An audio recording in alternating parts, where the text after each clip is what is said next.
Hello বন্ধুরা, কেমন আছো তোমরা সবাই? আশা করি অনেক অনেক ভালোই আছো। আর তোমাদের ভালোবাসায় আমিও অনেক ভালো আছি, কারণ তোমরা আমাকে যে পরিমাণে ভালোবাসা দিয়েছ এবং সাপোর্ট দিয়েছ তা আমি কোনোদিন ভুলতে পারবো না। তাই তোমাদেরকে মজা দেওয়ার জন্য আবারও একটি নতুন গল্প নিয়ে হাজির হলাম। গল্পটি শোনার মতো আশা করি তোমাদের দাঁড়িয়ে যাবে এবং তোমরা হাতের কাজ করতে সবাই হেডফোন নিয়ে বসে যাও। যদি আমার গল্প শুনে মজা পাও তাহলে অবশ্যই আমার চ্যানেলটি সাবস্ক্রাইব করবে। তো চলো বন্ধুরা, আমরা কথা না বাড়িয়ে আসল গল্পে চলে যাই। দোলা ভাই, আপনি আমার সাথে কি করছেন? আমি তো আপনার ছোট বোনের মতো। তারপর দোলা ভাই আমাকে বলল, তুই কি চাস তোর বোনকে আমি ডিভোর্স দিয়ে দেই? আমি বললাম, না দুলা ভাই, তাহলে আমি যা করছি তুই তা করতে দে। আর যদি বেশি ভাড়া ভারী করছ তাহলে আমি তোর বোনকে তালাক দিয়ে দিব। আমি বললাম, দোলাভাই, তাহলে আপনি আমার সাথে কি করতে চাইছেন? তারপর দোলাভাই আমার সাথে এমন আচরণ করতে চাইল, তাতে আমার দম বন্ধ হয়ে যাওয়ার মতো অবস্থা হলো। আমি আর কোনো কথা বলতে পারলাম না। ওমা, হঠাৎ দেখি সে আমার সাথে অন্যরকম আচরণ করতেছে। রাগে আমি দোলাভাইকে একটা জোরে ধাক্কা মেরে ফেলে দিই। ধাক্কা মেরে ফেলে দেওয়ার পর দোলাভাই ক্ষুব্ধ হয়ে আমার সাথে যা করল তা শুনলে বন্ধুরা তোমাদের মাথা গরম হয়ে যাবে, হাটের কাজ করতে বাধ্য হবে। তাহলে চলুন বন্ধুরা, গল্পটি শুরু করি। গল্পটি শুরু করার আগে বন্ধুরা, তোমাদের নিকট আমার বিশেষ অনুরোধ, দয়া করে তোমরা আমার চ্যানেলটি সাবস্ক্রাইব করে আমাকে সাপোর্ট করবা। হ্যালো বন্ধুরা, আমার নাম অহনা রহমান অনু, তবে সবাই আমাকে অনু বলে ডাকে। প্রিয় বন্ধুরা, গোপনীয়তা রক্ষা করার জন্য আমি এখানে আমার নাম ব্যবহার করলাম। আমার গ্রামের বাড়ি রাজশাহী। আমার বাবা একটি বেসরকারি কোম্পানিতে চাকরি করে, আর মা গৃহিণী। আমার 2 ভাই 2 বোন। আমি এবারে ক্লাস 10-এ পড়ি। চাকরির কারণে বেশিরভাগ সময়ই আমার বাবা বাড়ির বাইরে থাকেন।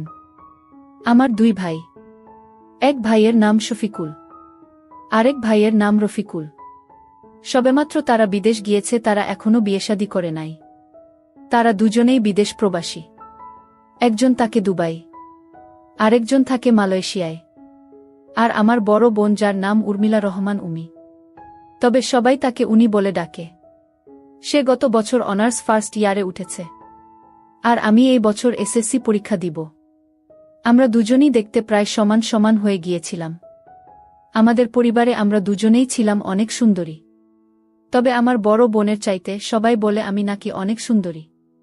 চোখগুলো নাকি আমার অনেক টানা টানা, আমাকে দেখতে নাকি অনেক আবেদনমা লাগে। আমার ক্লাসের বন্ধুরাও আমার দিকে মাঝে মধ্যে অপলক দৃষ্টিতে চেয়ে থাকে। তাদের চাওয়া দেখে মনে হয় আমি নিজেকে বিশ্বসুন্দরী দাবি করতে পারি। বন্ধুরা, সেটা ছিল আমার আবেগ, আমার কল্পনা। প্রতিদিন আমি স্কুলে যেতাম, স্কুল থেকে বাড়িতে ফিরতাম। খুব ভালোই চলছিল আমার দিন। হঠাৎ একদিন আমি পিছনের দিকে চেয়ে দেখি, একটি মোটরসাইকেলে করে একটি ছেলে আমার পিছু নিতে লাগল। ছেলেটিকে দেখতে অনেক হ্যান্ডসাম মনে হলো। প্রথম দিন আমি কিছু মনে করলাম না। এইভাবে 1 সপ্তাহ নাগাদ আমি ফলো করলাম। ছেলেটি আমাকে ফলো করছে, আমার সাথে কথা বলতে চাইছে, কিন্তু আমি তো তাকে চিনি না। কি করে আমি তার সাথে কথা বলবো? আর সেই বা কেন আমার পিছু পিছু ঘোরে?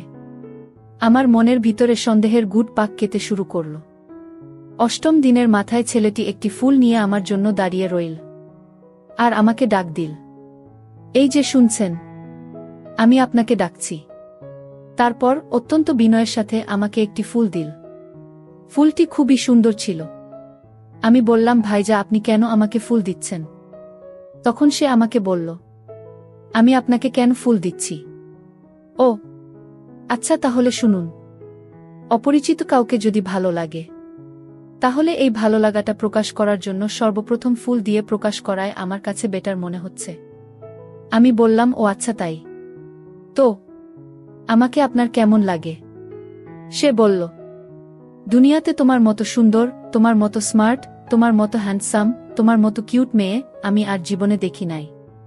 তখন আমি বললাম, ভাইজা, আপনি এটা কি বলছেন? আমি তো দেখতে এত সুন্দর না। আজ এ পর্যন্ত কেউ আমাকে এভাবেই প্রশংসা করল না। যাই হোক ভাইজা, তবে আপনি আমার কাছ থেকে কি চান? কেনই বা আপনি প্রতিদিন আমাকে ফলো করেন? তারপর ছেলেটি বলল, আমি আপনার কাছে কি চাই তা আপনি বুঝেন না। আমার চোখের ভাষা, আমার মনের ভাষা, আমার ঘোরাঘুরি কি বলে দেয় না আমি আপনার কাছে কি চাই? আমি বললাম, ছি ছি ভাইজা, আপনি এসব কি বলছেন? এসব করা ভালো না। তারপর ছেলেটি আমাকে বলল, শুনুন, আমি তোমাকে খারাপ কোনো কিছু বলি নাই।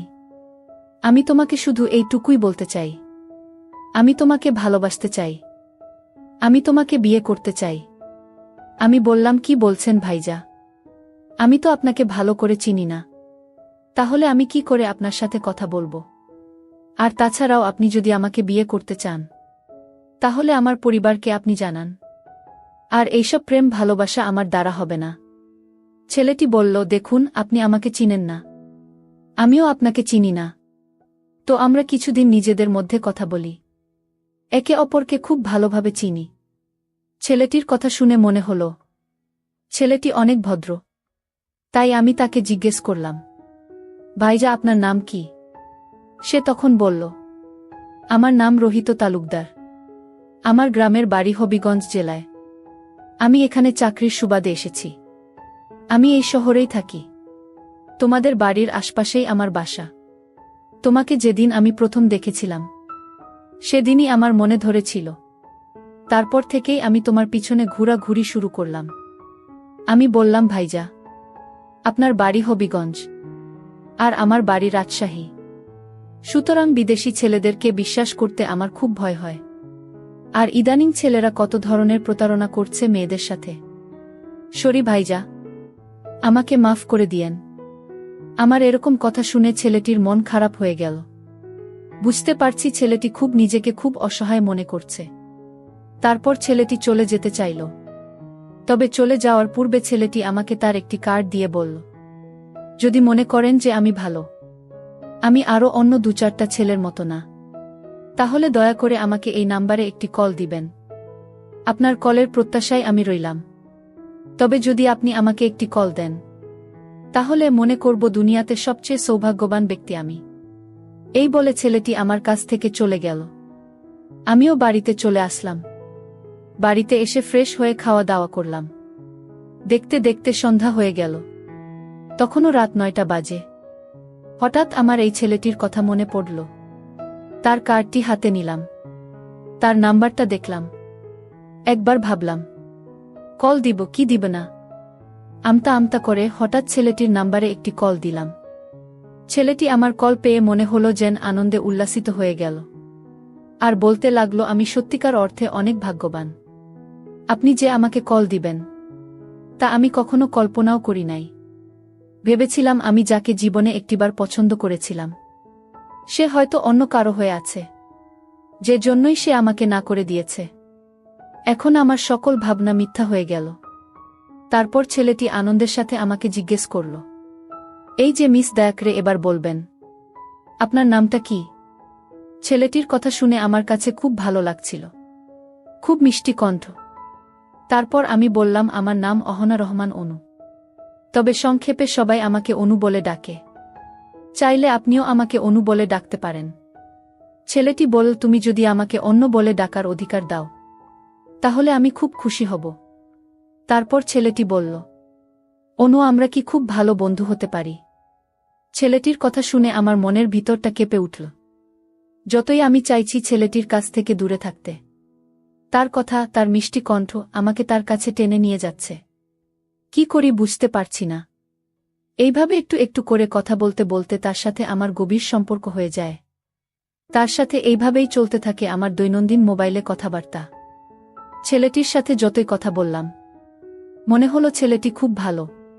তার ভিতরটা একবারে সহজ সরল, তার মতো ছেলেকে বিশ্বাস করা যায়।